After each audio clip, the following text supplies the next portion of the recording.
Makanya, apabila ada informasi donasi bantuan masjid, hendaknya kita ikut berpartisipasi di dalamnya. Sekalipun hanya menyumbang dengan jumlah dana yang sedikit. Coba perhatikan keutamaan membangun masjid walau hanya menyumbang satu batu saja lewat hadis berikut.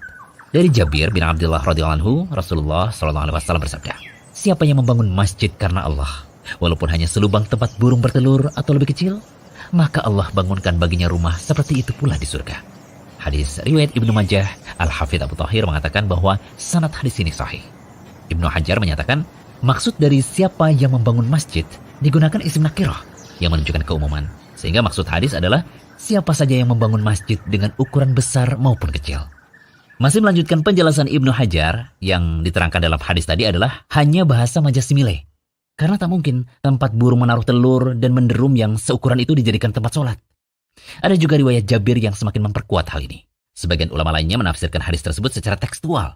Maksudnya, siapa membangun masjid dengan menambah bagian kecil saja yang dibutuhkan, tambahan tersebut seukuran tempat burung bertelur, atau bisa jadi caranya para jamaah bekerja sama untuk membangun masjid, dan setiap orang punya bagian kecil seukuran tempat burung bertelur, ini semua masuk dalam istilah membangun masjid. Karena bentuk akhirnya adalah suatu masjid.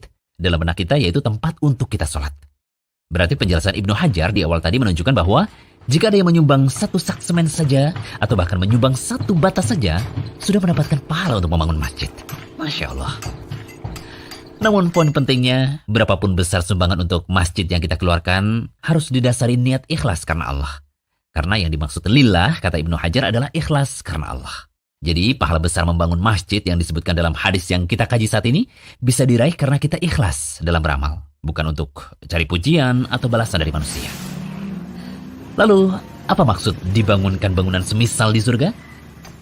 Kata Imam Nawawi rahimahullah, maksud akan dibangunkan baginya semisal itu di surga ada dua tafsiran.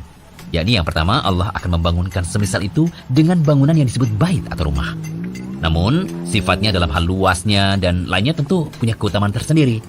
Bangunan di surga tentu tidak pernah dilihat oleh mata, tak pernah didengar oleh telinga, tak pernah terbetik dalam hati akan indahnya.